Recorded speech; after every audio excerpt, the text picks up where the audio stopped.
All right, hello, and welcome to another exciting installment of the 2014 Food for Thought series at the Whaling Museum. If you haven't already, please take this time to silence your cell phones as not to disrupt the presentation today. We thank you, as always, for supporting this free community program, which is made possible in part by the M.S. Worthington Foundation. Our speaker today, Mary Emery, has been working in the fine art and interior design industry since 1985. After receiving her MFA from Pratt Institute in printmaking and painting, Mary and a group of design professionals opened Emery Design in New York City. This was a full-service design studio for interiors and fine art, focusing on murals, faux finishes, textiles, and hand-painted rugs.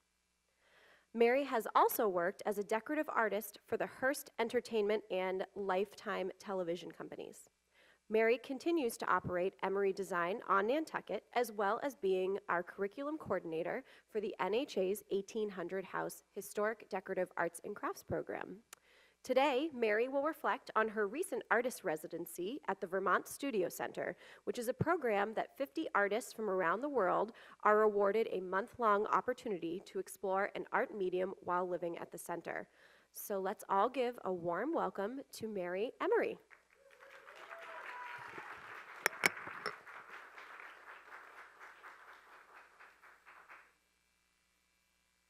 Hello, can you hear me? Am I on? Am I on? I'm on. Hi. Hi, everybody. Thank you for coming today, and I'm really anxious to share this experience, which was amazing. But Lindsay gave some background on me, but I wanted to also just say a little bit about what I've done creatively before we get into the residency. A lot of people know me more as a decorative painter and designer than an artist, because since I've been on Nantucket, I have been working very busily in a lot of different mediums. The various mediums are, as a designer, and I work very intricately, and I also work very expressively, murals and things like that. So this is a few examples of some of the things that I do on a regular basis. Yet it also, when it gets into the fine art, it's really all about the line and the technique and the materials that I use, that in my mind, they really all do go together, even though they seem very different. So, as Lindsay said, I did get my master's in printmaking at Pratt, and I stayed in New York for a number of years, working in a wide variety of medium and working with a lot of different people, so that was really great. So, another painting here. So it just shows the range of things that I work in and all the interests that I do have. My background also is in historic decorative arts, because my family, my mother especially, taught early American decorative arts, and so I had a foot firmly in both worlds, because my parents also did painting and all kinds of different work. So my background, to me, they sort of go one and the same. But the one thing that always sort of boils to the top, whether it be in my fine art or my decorative art, is this map. Because of the intricacy of the map and the land mass, and just, it's always really fascinated me, and there's just an endless use of topic. So this is maps in all kinds of forms: floors, walls, bars, murals, and this is next door in the candle factory. So it's as a subject, is something that I've always been drawn to. So we'll talk about that later, because it really relates to the imagery that I did in Vermont.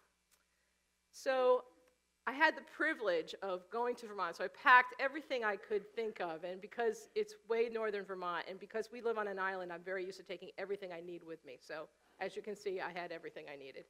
And I went from just before Thanksgiving through the month of December, and it was really, truly amazing. The Vermont Studio Center hosts, this is the main headquarters, which is an old mill. There's several rivers that run through town, and it hosts up to 50 people a month, sometimes a little bit more, from all over the world. And I think the experience there was not only very important because of the time away. It's a time to reset myself. It's a time to bring back into balance those things, so that everything has an equal playing field. My art is now the front and center versus the afterthought. So, because art's really the thing that drives all the other businesses that I do and all the mediums that I work in. However, it tends to take a back seat living here because just of the schedule that we all keep. So, this is where I lived, and this is the house. So we all got a room, and we all had 3 meals a day, and we all got a studio space. This is my studio space. This is an old school. So in the town of Johnson, I had a map, but I think it didn't come up. They've pretty much really revived the town. There's a couple churches in town that, they own 2 of the 3 churches there. This is an old school that houses the printmaking shop as well as a number of painting studios. When I got there, this quote was on a pillow so I'm thinking 1800 house because there's, it's not really needlework, but it was a pillow. So earth without art is just, so I thought that was pretty appropriate. So true, isn't it? This is outside of where I lived, and down where you see the smoke is the main building, and most of the buildings on this street are owned by the center. There's an old gymnasium that has been converted to studio space, as well as a variety of houses that people live in, and then there's some writing workshop space and things like that. This is my neighbor across the street, which I thought this was a great house, and I want to do a little painting of her. Oh, this is the center. Okay. So as you can see, everything in the gray or the green is owned by the center, and which is pretty much almost the entire town. And so there's a lot going on there. They have a store for art supplies, and there's buildings for all the different mediums. There's painting and sculpture. There's a lot of video and a lot of performance people there, and writers as well. So, and every week we would have 2 or 3 artists in various mediums come do a lecture, and then they would visit your studio if you'd like to do that, to comment on your work. So there was a lot of interplay, and I think one of the most valuable things about this experience is just being exposed to so many different kinds of artists in such a supportive kind of way. There was not any of the my work's better than your work, or any, my work's not good enough, or any of that. There was it's the kind of environment that promotes experimentation and stepping out on a limb, because there's plenty of people to catch you, and really to see how far you can push your ideas and your medium. And this is the place to do it. This is one of the scenes. So we had a lot of snow. It was December, so it's pretty much snowed daily. But there's a lot of rivers. There's 2 rivers on the property. That long building there is the writing studio. And here it is again. The red building is the old firehouse, which is a sculpture studio space. So, and the river was a constant form of painting. Everybody did many paintings of the river as it froze and thawed. It was pretty interesting, some of the things. And this is Thanksgiving Day. So there's one of the churches in town, which is that is a painting studio shop and sculpture. Thanksgiving with 60 at art camp, here 50 people. So we all had a great meal, and it was just really nice to be away from the hectic and all of the things that happen with the holidays that are so great, but also it's nice not to even think about it. And of course, they have their own version of the Christmas stroll. So like early in December, they had a night just like Christmas stroll here, and the big feature is the cement truck. So, which actually does turn, so as it drives down around the town, and everybody, I think more people have their picture in their Christmas card with the cement truck. So we're going to send this to Miles Reese and see what he can do with it. So, and then in the studios themselves, everybody had their own space, but I was fascinated by the fact that a lot of people actually painted on their walls. This gal was from Korea, which is really cool. This fellow's from Louisiana, and he does these enormous murals. He painted all over his wall. By the way, before you leave, you actually have to go and repaint your studio, so you can't leave it this way. But it was kind of fun to see what people were doing. And this is another installation made out of caution tape. It was like this big garment with daffodils on it. It was amazing what people were doing with materials and ideas. This is another fellow. These paintings are very small. They're like pixelated photographs. They're incredibly, of sort of the Grand Canyon in that area, and then he painted his entire studio to, be in that kind of a space. This is my studio. My studio space was, I was one of 2 printmakers there this time of year. We had a print shop that had several presses, and then each of us had a studio space off. So our studios were a bit smaller because we had this overflow space. So as you can see, I moved in pretty quickly with all that stuff in the car. And there it is. And I was working fairly small, so I went out and got myself a big piece of canvas just to sort of kind of loosen up. And I was working on this map theme of, because I do a lot of drawing and a lot of painting, and I love the idea of the vignette with the map. And so I was just exploring the idea of the map as landscape. This is the print shop. So you can see some things on the wall. So I'm working on a couple different plates here. These pieces are here today. And it's my wall. So when you're printing, the way that I work is you create your image, you print your plate, and then you're constantly changing how you're printing, the color, the technique of wiping. So you're constantly sort of tweaking how it's going to look. So daily I would hang up everything I was doing and just sort of have it around me. And so it would influence where I would take it. And I had a lot of maps, real maps around and things like that. This is a panorama in my studio, so I'm kind of looking around. So looking out into the print shop. And then this is a panorama from the print shop looking around. So you can see my coat there, which I have one here. So I'll tell you my coat. It's almost combustible. It was so filthy. So, because printmaking is kind of dirty business. This is a piece I call hat hair. No way around it. So I did this on my blog because I think I wore my hat about 12 hours a day. It was pretty cold. And there's our group.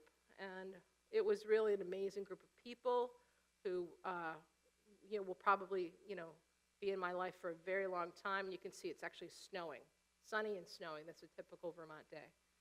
But it was really an amazing thing. So as far as my work that I did there, as I said, I did solar printmaking. And what that means is solar printmaking is actually a way of making a plate. It's more about the plate than it is about the printing. However, the technique of solar printmaking, which is fairly, relatively new in the last 20 years, really has changed how I personally have made my work onto the plate. It's a non-toxic way of working. The plate has a photosensitive surface. So that means that it can be used by a photographer, it can be used and you can get so many results. So you can do it as a relief plate that looks like a woodcut. You can do it as a charcoal drawing, very delicate. You can do a traditional line. So instead of drawing on your plate, putting it in acid, you're actually drawing on, these plates are, the way that I work is I draw on a clear surface. This is a frosted surface, but light can go through it. So I'm able to draw on a surface like this. I can draw on glass or paper or any other kind of, not solid paper, but this is frosted mylar. And I can get some really nice nuance on this particular medium for me because I could draw with a watercolor pencil, move my pencil line around with a watercolor brush. So I can get some really nice, subtle, some really nice grays and blacks and things like that. I can also draw on positive. So instead of working negative, I draw positive. I then turn it over. I expose it to the plate by sort of making a sandwich of the plate. I put my drawing down. I put a piece of glass so I have a nice contact, and I can expose it to the sun. Or I can expose it in a light box for a very short amount of time. So that's how the plate is actually done, and that's what solar plate printmaking is about. But it really changes, for me, the way that I work on a plate and create it. So my time is spent more on my drawing. And so this is the plate, the drawing that I did, and this is the image, which is up here. So, and this is a 2 and 3 color plate where I hand colored on the plate itself versus having 2 and 3 plates to work from. Here's another one that I did. This is also the drawing on the Mylar. So I'm getting that map, and what I was focusing on as far as imagery was concerned was, the maps have those beautiful vignettes. It's like a peek into what's really going on in the place, and the grid of humanity and just the delicacy of the map, the ornament, all of those things are things that I have used in a wide variety of work, whether it be a mural or a painting. This is a first proof, and I'm showing you these because when you're printing, you're constantly changing and deciding. So there's a lot of things called state proofs. So there's a lot of ways to print. You have to make those decisions when you're doing your plate. Here's another one. So this is the actual one that I editioned. So it's different than this one. So the first printing, I'm usually just seeing how it's going to look, and then I'm going to make some color decisions by adding color in here. And there's another one again. So it's hard to see on the screen, but they're all in person very subtly different, and I would print these up to decide which one I want to do an edition of. And this is the drawing that I started with. So I started with doing a watercolor drawing to sort of put my ideas down. Then I went to my Mylar drawing, and then I made a plate. And this is another one that I've done here. This is called Home. And again, you have the vignette with all of the little, the richness of the black. The printmaking, as etching goes, I love it because of the richness of the plate and the depth that you can get. So those white areas are an area that are so deep there's no ink in them at all. This plate was made using some letterpress materials where I would take an impression off of another plate and print it on a transparent piece. So a piece like that I would do, so here would be a drawing. I don't know if you can see this. You can come up here. And then I've made a grid, which I pulled off of a plate. And you probably can't see it, but I lay one on top of the other. And that's how I would get sort of that grid behind the drawing. So you can do a lot of different things with this materials, which is very exciting. And it's almost endless, so it gives you a wide variety of things to work with. This is called Wind. I started playing around with the idea of the earth elements, fire, water, wind, which we have a lot of experience with here. And this is another one that just sort of has that sort of ancient, antique looked map to it, and it was a deeply etched plate as well. This is also done by taking several different letterpress plates, inking them up, laying them one on top of the other, and then manipulating the image as a drawing and working on top of that. So, and I'm going to demonstrate how to print this. This is the plate I'll print today to show you that.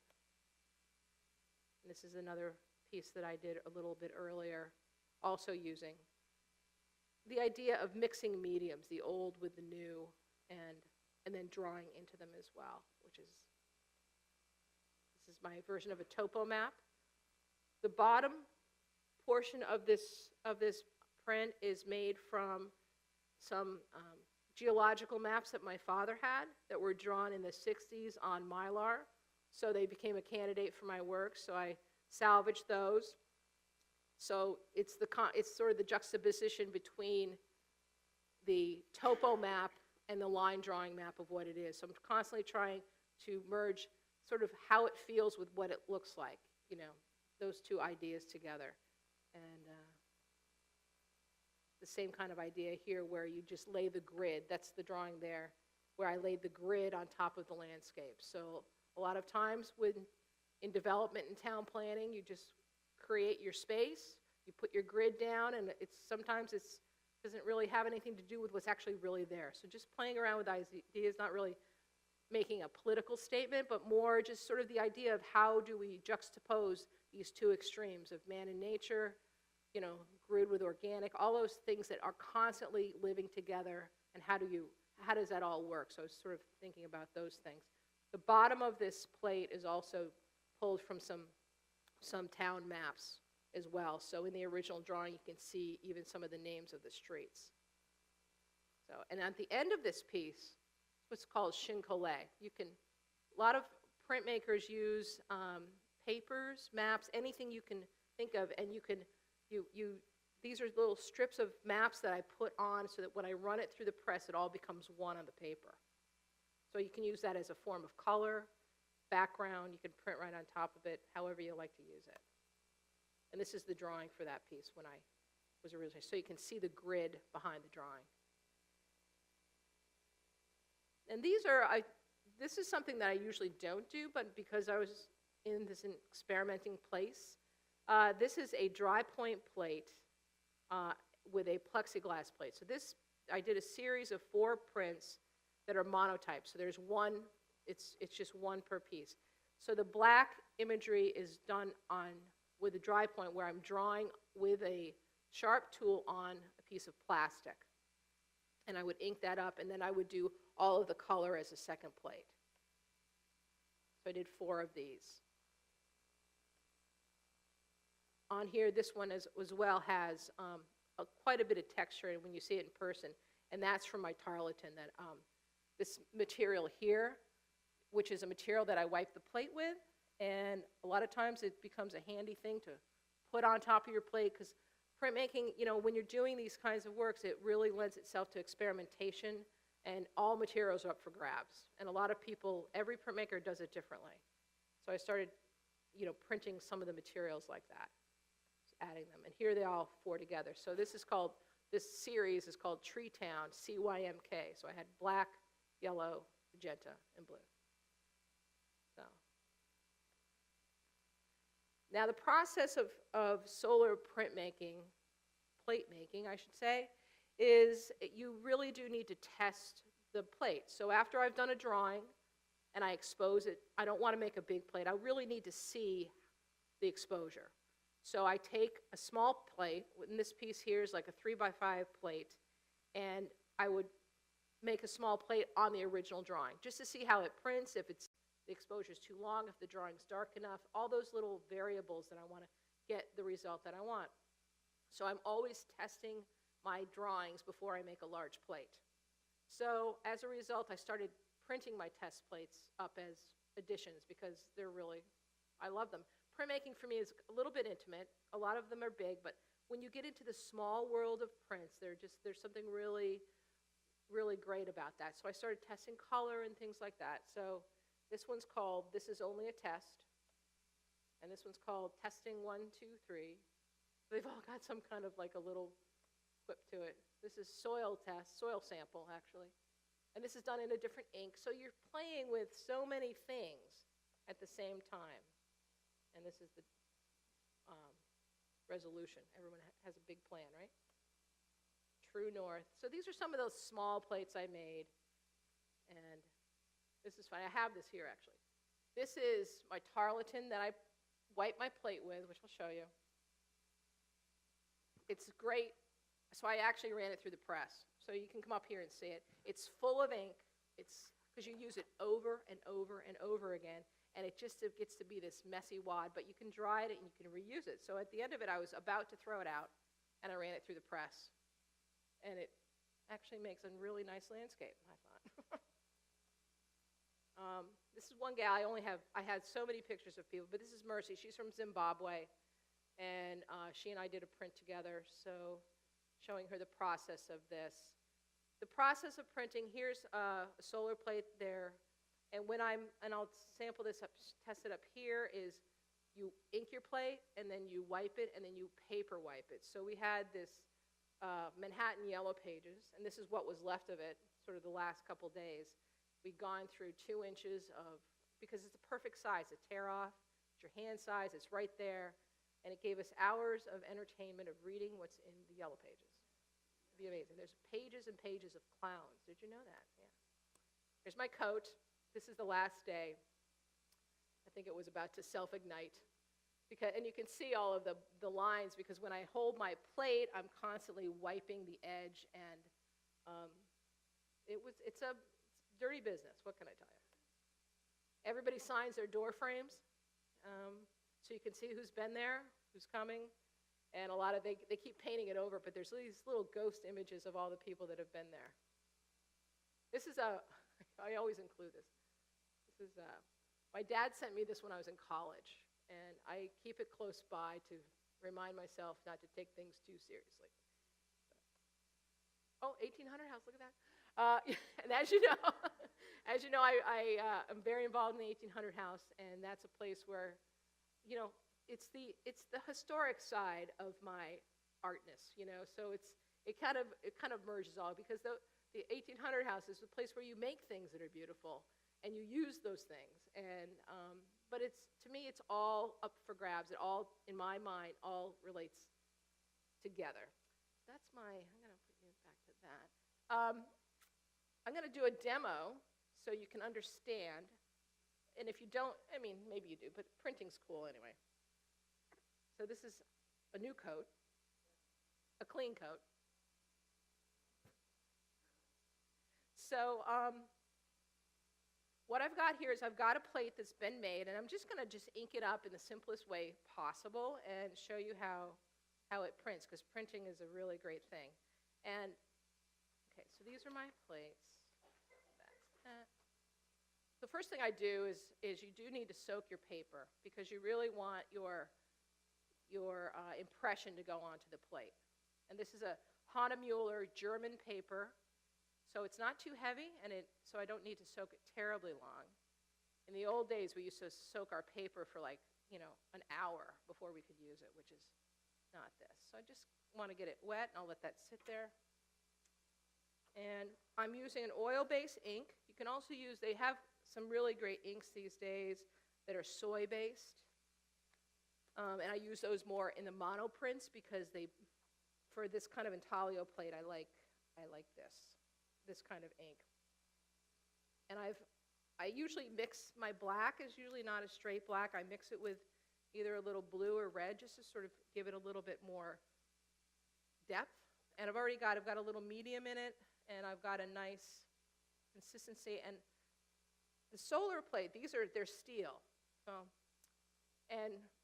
So because they're nice and light, the old zinc plates had a little bit of weight to them, but the steel plates, so I have a piece of magnet paper, so it stays right where I put it, which is really great, because otherwise when you're wiping it, it's going to move all over the place. So I'm going to just lay it down here on another piece of paper so it stays, and I'm just going to take my spreader. People use cardboard to do this. You can apply it with a brayer, like a roller if you'd like, but I like to do this just to really get it down in, and it doesn't take much. I'm just going to ink it up evenly. And then this is the tarlatan. I usually have two, a dirty and a clean. It doesn't look clean to you, but it is clean to me. So this is my tarlatan. It's a piece of basically sized cheesecloth. It's got a lot of grip to it. It's got a lot of ink in it, which I also like too. See all that ink? And I'm just going to scrub my plate, and I'm going to really take off the first surface of ink. And I want to leave it down in all the nuance, all my line, all my writing, all the little gray areas. I don't want to pull all that out. So I will wipe this down till it gets to about here. So you can see some of it's gone. There's still a lot of ink on there, but not as much as when I started. Then I'm going to take my clean tarlatan, which is going to take a little bit more off.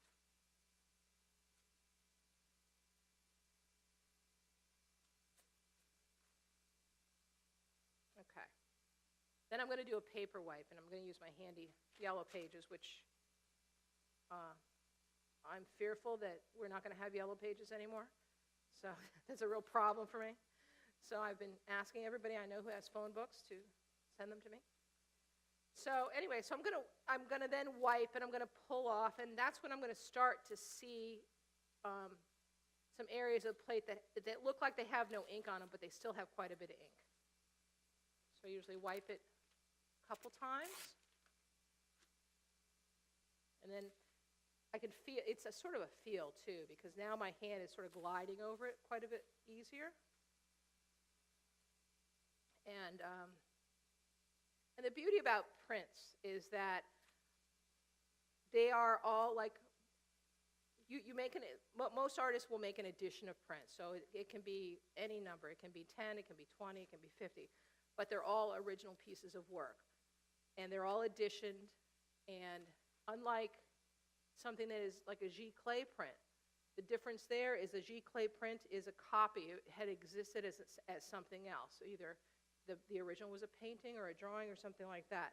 And that has its purpose. But this, in printing, in printmaking, etching, drawing, all that kind of stuff, each piece is still an original work. So it's a little bit different. It's not considered a copy. What I'm also doing is I'm taking a piece, you can use a little towel, you can use a Q-tip, works great, where I'm going to come in and I'm going to actually wipe the plate a little bit more, because the plate has something called a plate tone, which sort of covers the whole thing, so you get this tone from the plate, but you can wipe some of that out, which is really a nice way to do, so I'm going to wipe a little bit of that out. Okay, so now and this is not a color, this is just a one color plate. And then I have to make sure, this is why my jacket is always filthy, is you have to wipe the edge of your plate. Okay? And then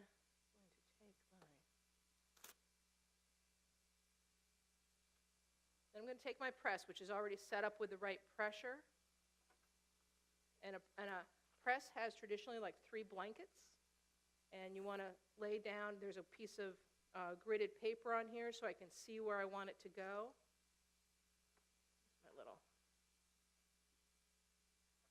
Here it is.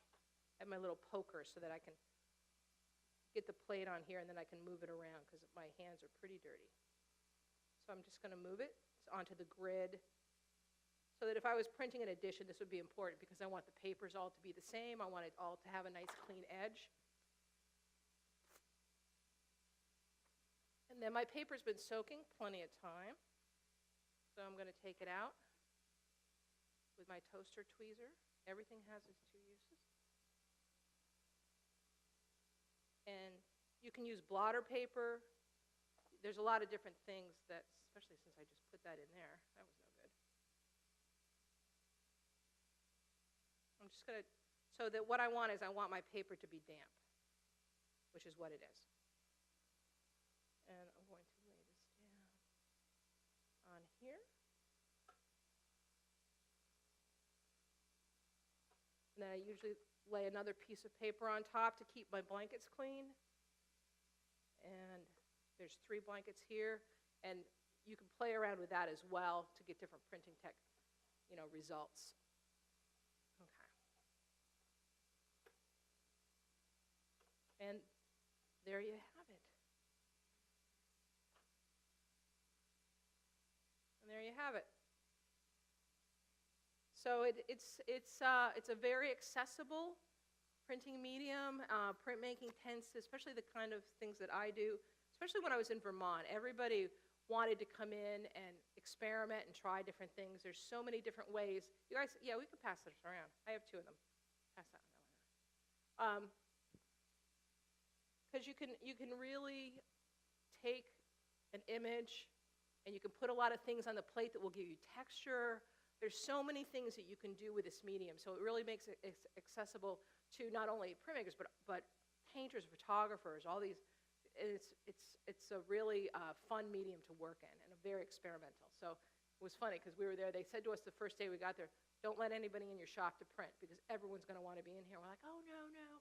Sure enough, everyone's like, "Oh, what size is the plate?" They're always in there. And so I had a few people come in sort of at the dark of night, and we did a little printing together. But it was on the QT because everybody was like, "Well, I want to come in. I've got this. I want to try that." And so it's a very interesting medium, especially in this world of digital where everything is copies and so much is immediate. This is it's technical, but it's very hands-on. There's something very tactile about it, which I think is why I am drawn to it. As a medium, it's something. I'm a drawer is what I really am, and this is drawing to me. So that's kind of absolutely. A lot of photographers do it. And if you Google solar plate printmaking, and actually the fellow who developed it is Dan Weldon, and he came out here a couple times to the Artists Association and taught. And the portfolio that he shows is full of very famous work, as well as a lot of photography photography, and the black is like rich like you would never believe. So a lot of photographers are using it. You just print out, you print it off on your computer, and you can print it out on Mylar, you can take it to UPS store, print it out on something clear, and you can expose it to a plate. No, no. I'm using anything. I even use sandblasted glass. Is a really great, it has a really nice tooth to it. I'll show you here. I'll give you these things here. I can show you. But as far as that goes, there is no, as long as it's clear, the thing that you don't want to use is plexiglass tends to have a UV film, so you can't use that because then the light doesn't go through it. But this is just a piece of, I don't even know what it was called. It was poly something or other. And this is frosted Mylar. And I like this for myself because all of this is drawn with a watercolor pencil that's got a little wax to it. And when you draw with it and then you take a watercolor brush, you can pull that out. But when you start to mix it with water, it actually gets blacker. So you can get some of these really deep blacks that are darker than the pencil line, which is kind of interesting. And then you can get all of this gray subtlety to it as well. So it really runs the gamut on what you can do, and a lot of photographers use it. You can make it look like a woodcut, real deep etch, or a charcoal drawing. So the effects that you can get. And the beauty of it, unlike working on a plate, you're working positive. So I can draw what I'm drawing, and then I put it face down. When you work on a traditional plate, you have to work backwards. So this piece here, this is the way I have traditionally worked, and this is a copper plate. I can pass this around too. It's engraved, and it's done with a very fine tool, and one slip of the wrist, you're off and running. But it's like carving butter, you know. It's really fantastic. And here's another one. This is a piece that my aunt had done. This is going back probably about 50 years. It's a copy of a painting by Renoir. Same thing. This plate was done with asphaltum, which is a protection. It's like a tar. You draw with a fine tool. You throw it in the acid. You take it out. You print it. You see where it is. You put more on it. You draw some more. So it's a very laborious process, but that's how plates are made. And this process doesn't replace that because each has its own has different results. It has different ways of working, but this new way is I spend more time working on my artwork than I am, messing with the plate. So it's, yes, for like a minute. It's really quick. But I tended to use a light box so I could control it because there's no sun in Vermont in the winter. So, well, there is, but If anybody has any questions, I can come around with the microphone. I saw some hands over.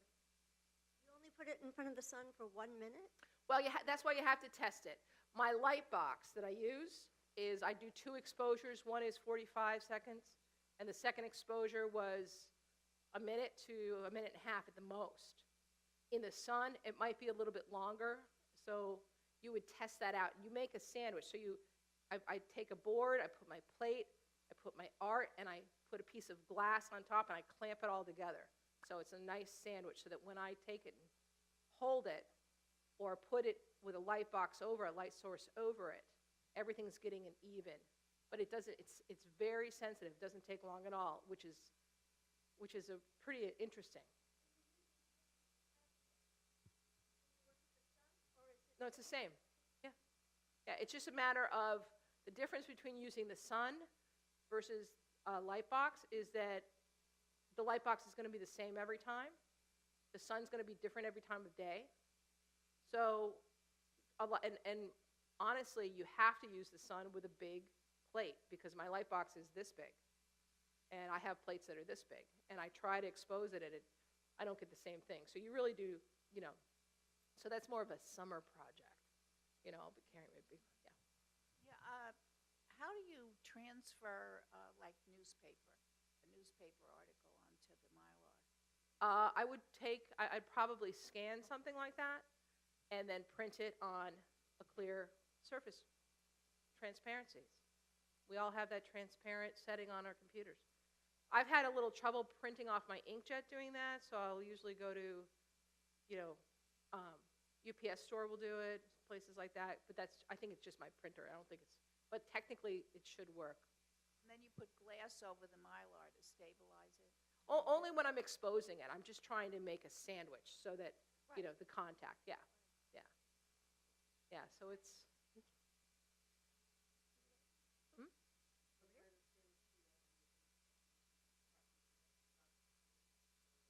yes.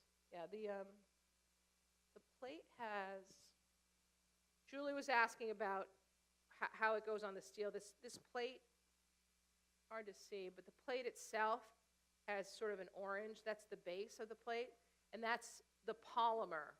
And it's just like a piece of film. You can't, if it gets exposed, it's no good. So I keep this in just like film, in a black box, covered in the right, you know, in a sort of a medium temperature. And when I take it out, I have my lights off. I'm in a controlled environment so that I set it up and then I expose it. And once it's exposed, it's fine.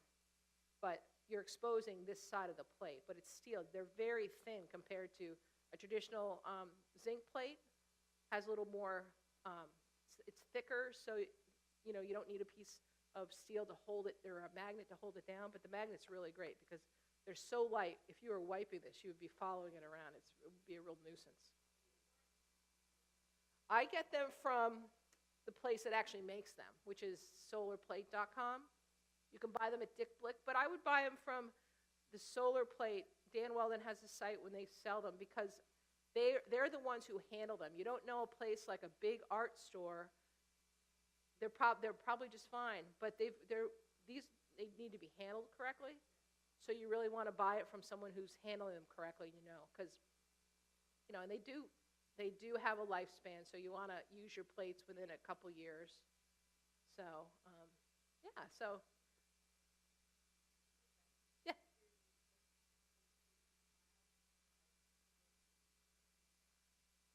Fugitive, meaning? No. Well, as far as I know, no. Yeah, Lucy asked about the filing of the plate. A regular, a traditional plate had to be filed because it had probably like 1/8 of an inch thickness. This is like a 32nd of an inch. So I'm only filing the corners because the corners will break through my paper because they're so sharp. So I'm just filing the corners. I don't have to file the entire edge of the plate. And soy inks, there's a lot of people are using these soy inks. I have not had success with them is on this plate particularly as an intaglio wipe, which is what I did. I did an intaglio wipe.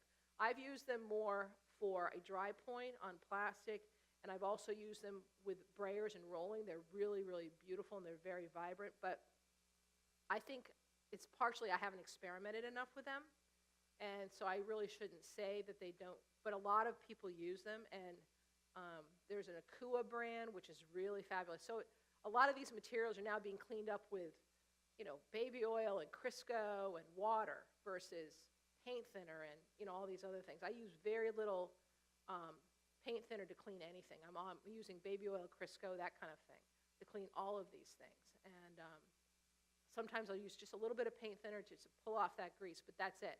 So it's changed the studio, the toxicity of your studio quite a bit by just a shift in materials. And that goes for painting too. Oil brushes I clean in mineral spirit, in baby oil. I don't use paint thinner anymore. And it conditions your brush the same time you clean it. So, yeah, same thing. So anyways, well, thank you. If anybody else, you can come up here and see what all of it's about.